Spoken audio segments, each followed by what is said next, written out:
celebrities hitting the industry right now. So we kind of have a quartet, like of a news segment, all running along the same theme. Things just aren't the way they used to be in the land of streaming. And what is making us say that, Matt? Well, it all kind of has to do with packing things in, tightening the belt and hoping that you can ride out the storm. And that's kind of what I think all four of these news stories we're about to talk about kind of signify. Whether, what that means to you personally might be different, whether you think that's, an oncoming, hard times or recession, or just a period of time where we're going to get a lot of sequels and prequels and blockbusters, we'll see. But yeah, that was kind of the thing that I wanted to, as we talk about these next four news stories, just keep that in the back of your mind about how these things might be all connected. Exactly. Charlie Day showed us the way, so yeah, here's the first pin we're going to connect. And this kind of had some local flavor, interest for me too. This is something I wanted to talk about a while ago, because I had just kind of observed, damn, it's strange that this show hasn't gotten a release date yet. And the show in question that I was concerned with was called Three Women, which, is a nonfiction book about female desire that got optioned by a production company that I think Shailene Woodley was involved with. So she EP'd on it and starred in it. And it was going to be a vehicle. It was part of Showtime's, fall slate, and it never showed up. And then it was unceremoniously just, let out with everything else that did make it to air that they weren't willing to go forward with, because Showtime is going to be merging into Paramount Plus in some way, which is, I don't know, good news or not. Like, you still going to pay extra for it? Or is it just going to be an answer to HBO? Well, I'm sure probably what they'll do is they'll merge the two, and then they'll raise the Paramount Plus subscription like $3 or $4 or something like that. Yeah, that makes sense. But anyway, so that left, Three Women Without a Home. Maybe you could say let the right one in, didn't deserve a second go around, but no one even got to see that thing. And it was a third. Yeah. Because there was the American remake too. So this is the third time this has been adapted. God damn. I forgot that they fucking did that. Jesus Christ. Yeah. But with Three Women, one of those nonfiction stories was something that hit pretty close to home for me. I was working at the Osgood Hornbachers, which is a suburb of Fargo. It's in Balls, South Fargo, as Eric Bradshaw would say, whenever he would have to drive me somewhere and pick me up from there. But at that Hornbachers, were a lot of kids who went to West Fargo High School or Fargo South. And there was this big local scandal when a local teacher was accused of having an improper sexual relationship with a student of his. And it got pretty, salacious, and there was lots of, side choosing going on within the community at the time. And it was happening, in real time in front of me in, the break room at this place that I worked at, this grocery store. People would sit away from each other at tables based on where they fell on this case, who they believed, whether it was the student or him. And it involved a copy of Twilight, and whether or not that copy of Twilight was printed before or after the events in question. That was an issue. It got down into the nitty-gritty, but pretty meaningfully, it didn't include text messages, because for some reason, they were not retained by the carrier and are lost in the ether forever. And from what the alleged victim was insinuating, a lot of the incriminating stuff would have been there. But they were not part of the court case. He was not found guilty, and he's still to this day teaching in West Fargo. And this is a pretty credulous take within the book, and from what I assume the show was going to be. So when I saw how long it was taking for it to come out, I was like, oh shit, is this man suing him? But he hadn't been making any statements about the show, But it still seems like this is going to go forward. It's going to land at Stars, but it's still pointed towards a larger trend. So I'm going to keep my eye out for Three Women at Stars. If you're interested in that, everyone, you can check that out. But yeah, it was just funny to be like, oh, there's going to be something on TV that's going to be set in West Fargo High School. Yeah. That's pretty wild. Interesting. Yeah, it is. And to me, this kind of seems like the odd one out of these three shows, because this is sort of an original idea. This has never been adapted before or anything like that. Whereas American Gigolo had so many problems with its production because the showrunner got canceled in the middle of the show, and they had to get a new one. Yeah, he got fired in the middle of the show, and they reduced the episode load from 10 to 8 because I don't think they had any confidence in the show. And then, of course, Let the Right One In has been adapted before, and I think that show started at A&E, and then it jumped over to TNT. And then it eventually finally landed at Showtime. So, that got passed around. So, yeah, that's that's sort of the story behind the story here for me, is that all these shows, when studios don't have any confidence in them nowadays, this is what's going to happen, is these shows are going to be passed around to different networks, because I know that they're trying to shop American Gigolo out to the freemium services now, like Tubi and Freevee and stuff. Dude, so and they're kind of killing it. I'm not gonna lie. Like they're with their selection and the things that they're buying, it's shocking. I literally saw a pushed ad to me for a Freevee original series. Like they are getting into original programming, and that's kind of exciting. But we also have this whole kerfuffle with Netflix. I have no clue about what is real anymore, which is why I only really grabbed one headline to show, because what is and isn't happening with this? Okay, I'm glad you asked, because I have the definitive story here.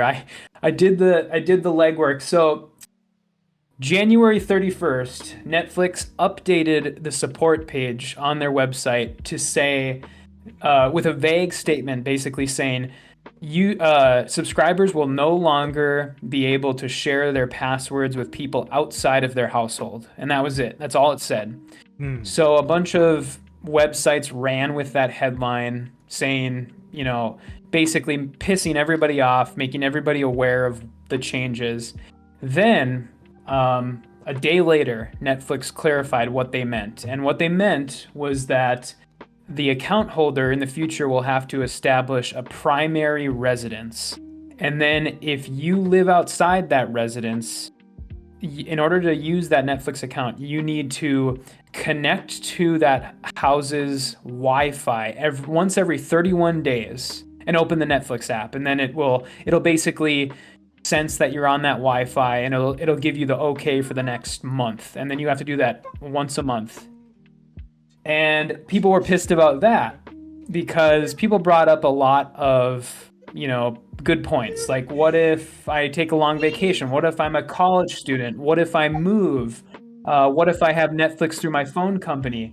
So on February 2nd, Netflix blatantly lies. Oh, God, really? Clearly lying, yeah. They're clearly lying. And they said, they backpedal and they say, actually, that whole connecting once a month to your home Wi-Fi thing, that was never intended for American users of Netflix. That was only for other countries. Oh, bullshit. Whatever. Yeah, it's just complete crap. And they just lied to backpedal. And then now where we're at right now is their alternative to that is this basically the person who owns the account will get a prompt to enter a 4-digit code anytime somebody other than them tries to use Netflix, and they have to enter that 4-digit code within 15 minutes. So it's kind of like a Google prompt, if people have ever done that, for it's basically 2-factor authentication for Netflix. Yeah, does the account holder give this person active permission? So exactly. So they've just made it really annoying for family members to use it. Pretty much, because so that's how you're going to be able to get on Netflix if you live outside a house, the main house now. And But they've also said, I don't think it's going to be that simple. I think they're not being very forthright here, because they also said that they're going to use things like IP addresses and location data to determine if the person trying to access it actually lives at that house or not. So I don't think it's as simple as like, hey dad, let me put in this four-digit code once and then I'll have access forever. I think it's going to be more complicated. Yeah, it's going to be, like to click on all the pictures with the fire hydrant. And God knows what else. Like they're gonna have to be like, supply a fecal matter, sample, so we can check the DNA, because that could be the easy fix. Is just be like, okay, everyone in the family, get your chip implanted in your wrist. It'll have all of your biometric information on it, including your DNA sample, and then all you have to do is wave your QR code in front of the little scanner, and then Netflix will let you watch. And then it's way simpler. You just, that's how seamless it's going to get in the brave new world they're building. Okay, so a lot of misunderstanding, but at the same time, a lot of lying and a lot of, pissing on our leg and telling us it's raining. We all know it's coming. It's just a matter of when. And whatever company, I'm just going to say this for the record, whatever company, doesn't follow Netflix's suit will be the one that ultimately gets to keep my money going forward. And for example, like my Disney account has been an ongoing gift to my siblings, and it's hooked up to my parents' house as well, because they have like 30 grandchildren. I'm exaggerating, but Disney gets watched a lot, and it's from Uncle Charlie. It's Uncle Charlie's gift, and if they take that away from me, you motherfuckers, I'll actually have to buy them Christmas presents every year, and you have no idea how that's going to bankrupt me. But yeah, it's really terrible, I think, how they went about this, especially considering that I think like 5 or so years ago, they had posted a tweet that was like, love is sharing your password or something like that. And that was always like their big MO. Like the Netflix CEO would go around saying, yeah, we don't care if you share your password. Go ahead, share it with your, share it with your parents, share it with your kids. And so they treated it like a cell phone plan, basically. And I think that, if they didn't go about this so bad, and if they didn't make that kind of their mantra in the past, I would say they might have a case here, because I think, to side with the giant corporation here for a second, it is sort of weird for people to just like expect like you're basically, saying, no, why won't you give me my free entertainment anymore? You if you're consuming it, you should probably pay for it. And but in light of how they've handled this, and in light of their messaging in the past, fuck them, honestly, because they should have gone about this better. Exactly. It's like, if this had been something that the community figured out was led to believe was their idea, which is to say, Netflix really needed to wag the dog here instead of just like dragging us along like a dog who doesn't want to go like to like the groomer or something like that. Because that's kind of like what we're doing. We're dug in, our claws are out and scratching across the floor, and they're yanking on our leash, and we're not going with them. They should have made it our idea to, actually like, oh, you know what? It's my duty as a citizen to have my own Netflix account. I am making America greater by doing so. You really could have hail corporated this. They just needed to get Joe Biden and his PR team behind the movement, and then Netflix would have been fine. But they made some critical errors, and they got egg all over their face, and we're never going to let them forget it. So everyone else gets to act like it wasn't their idea when they all eventually wind up doing it, because I feel like that's the inevitability. Yes, for sure. Yeah, there's no such thing as a free lunch. The moon is a harsh mistress, and AMC Theaters is deciding to be a complete fucking cunt, because, yeah, I know what the best seats in the house are, and you're telling me I'm gonna have to pay an even higher premium for them. So if I want like a cheap seat, like it's literally gonna be cheap, and they're doing stadium seating prices at fucking movie theaters that are like the size of a matchbox. Are you fucking kidding me? Yeah, it's pretty ridiculous. So if people don't know, this is their AMC is terming this Sightline at AMC, which sounds like you're about to get sniped or something. And the idea is there's three categories of seats now at AMC theaters. You have like the value seating, which is literally just the front row, the very front row of the theater. You get a lower price ticket. And then there is preferred seating, which is basically the middle of the theater. And then there's just like regular seating, which is basically everything else. And so they're going to roll this out before the end of the year in all AMC theaters across the United States. And of course, this is all just a ploy to get you to subscribe to their AMC A-list program, because if you have that, you don't get charged for the preferred seating, essentially. Okay, so yeah, they need to be signed up. They want my metadata. They want my constant, incurring charge to not be taxed at a higher rate.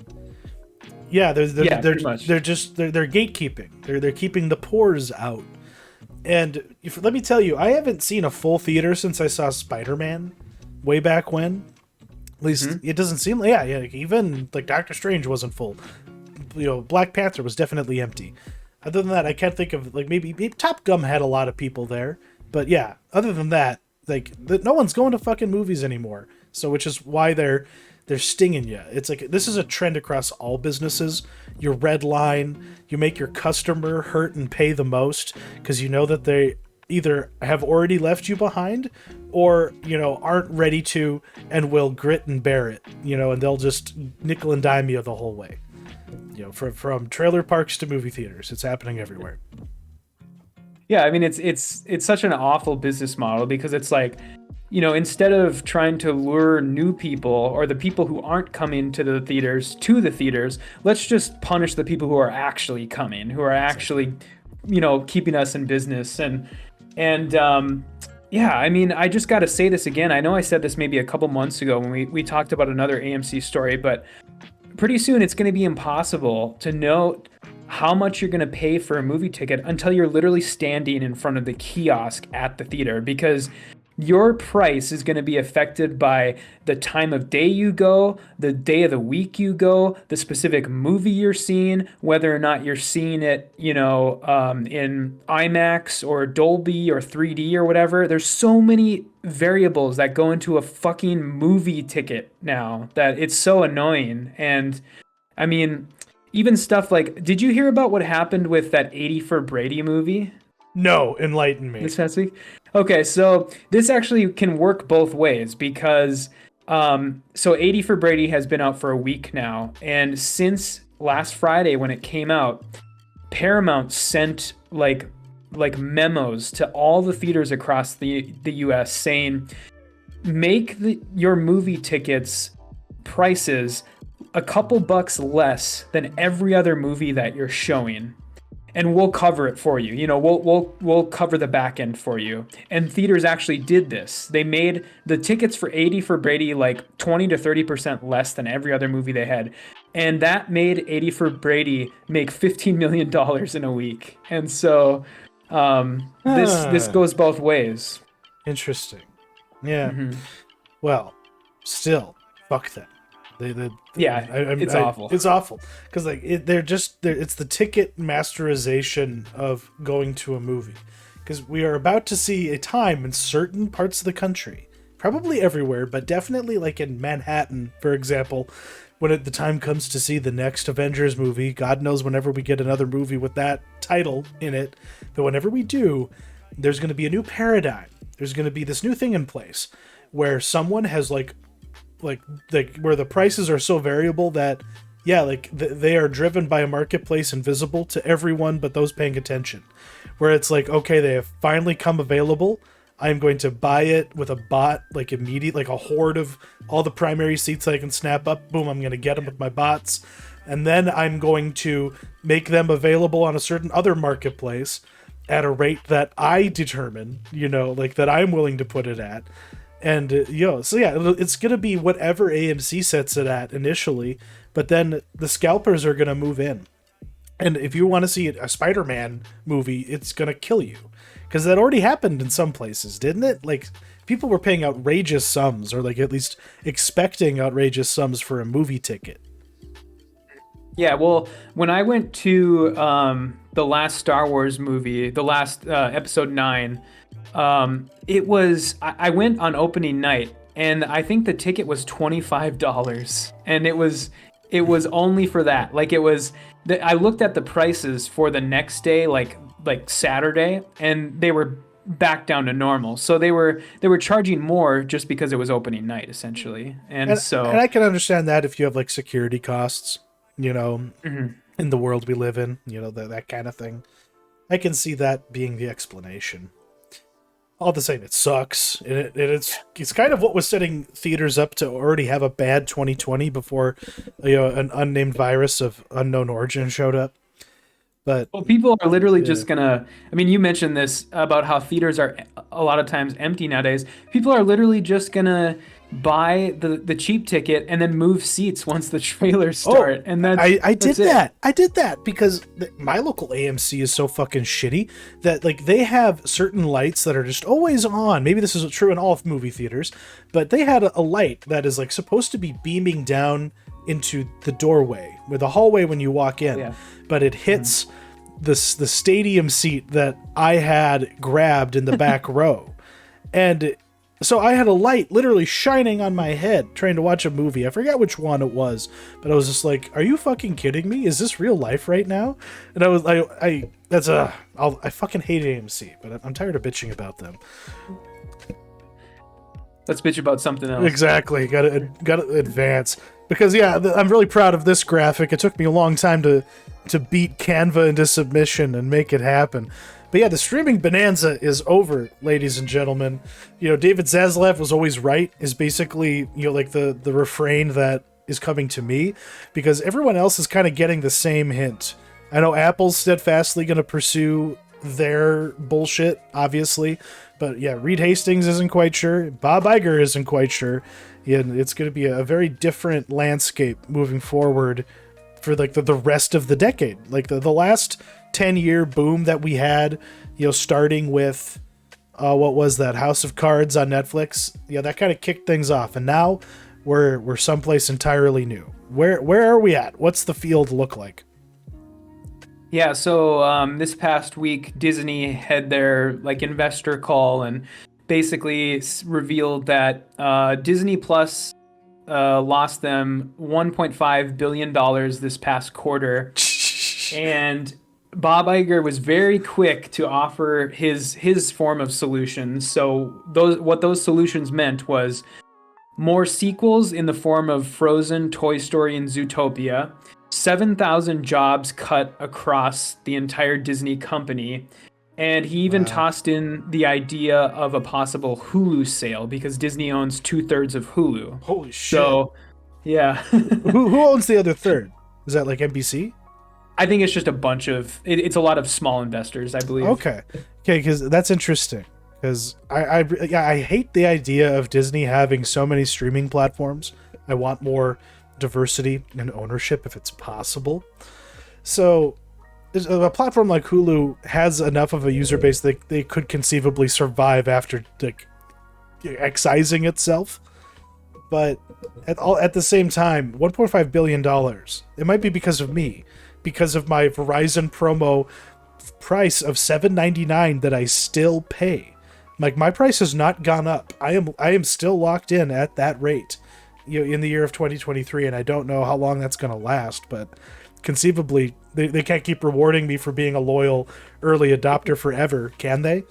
Uncle Charlie can't be, you know, a winner forever, I guess. I was shouting into the wind earlier because, yeah, lots of problems. 7,000 people are going to be out of a job. You hate to hear that, no matter how you feel about, you know, the House of Mouse. But yeah, even like ESPN's going to be its own thing, from what I understand. But the land grab period is over. They're no longer just looking for acquisitions and just becoming a giant blob. Because yeah, the business world was looking a lot like that, like Twitch.io game or Stitch.io, you know, where you just had blobs eating each other. That's kind of what business has been since Disney's realized, oh shit, we have infinite free money. Yeah, let's just go. Yeah, so this is, I mean, again, I'll say this is kind of the boom is over, and we're gonna see all these services now move into a period of efficiency, and it's gonna be very, very stale programming, I think, and only the stuff that is a complete like hit is gonna stick around. And I know that we can both kind of agree that the jobs cut thing is awful, but as far as like the sequels thing go, I mean, Toy Story 4 was already a step too far in my opinion, and now they're going to do a fifth one, and Frozen is whatever. I mean, that's like one of the most bankable franchises ever, so Frozen 2 sucked. I said it. Yeah, it wasn't very good. Don't even try with me. I've watched it many times. I can't stand it. The first one's okay. But I mean, you can even tell, even with their original films, Disney is still just like, it's almost like they've lost the creativity, because you look at something like this summer's big Pixar film, which is called Elemental. If anybody's seen the trailer for that one, it's literally just Inside Out, but instead of emotions, it's like the elements. It's like Avatar elements. Really fucking inspired, ladies and germs. Yeah, the I don't know, like something happened where all the really, like all like the Quicksilver, the thing that made all these things work for so long has been sapped. Like there's nothing left in the vein to mine. And now we just have people like being like, hey, I got this big rock that has shiny shit in it, instead of like the mithril that we're looking for every time we watch something with their logo. So yeah, the time has even come for Pixar to reconsider where they should be, and for Disney to even reconsider what they should do with Pixar, because like their animated division is strong enough that it could exist on its own. They're even maybe arguably due for another traditional animation renaissance. Like that could be an interesting angle for them to go, because 3D films, they stopped being interesting to me a long time ago. Luca and Coco, even in like Kanto, even a little bit, I can really get into. But other than that, it's been really uninspired and lame. I tried watching Strange World, I turned it off. I tried watching Lightyear, turned it off multiple times. I was going to talk about Lightyear at the end of year cleanup and just decided, you know what? No, I don't care. And I took it off the list. So greater efficiency, maybe not a bad thing. A lot less just shit out there, because there's way too much quantity, not enough quality the way it is. But I just hope it doesn't get, there's not going to be as many interesting things being pushed forward. Unfortunately, it's a lot of more of the same. They're never going to stop making Fast and the Furious movies, for example. Like it's like the Fellowship of the Ring, like Vin Diesel said. It's the same exact thing.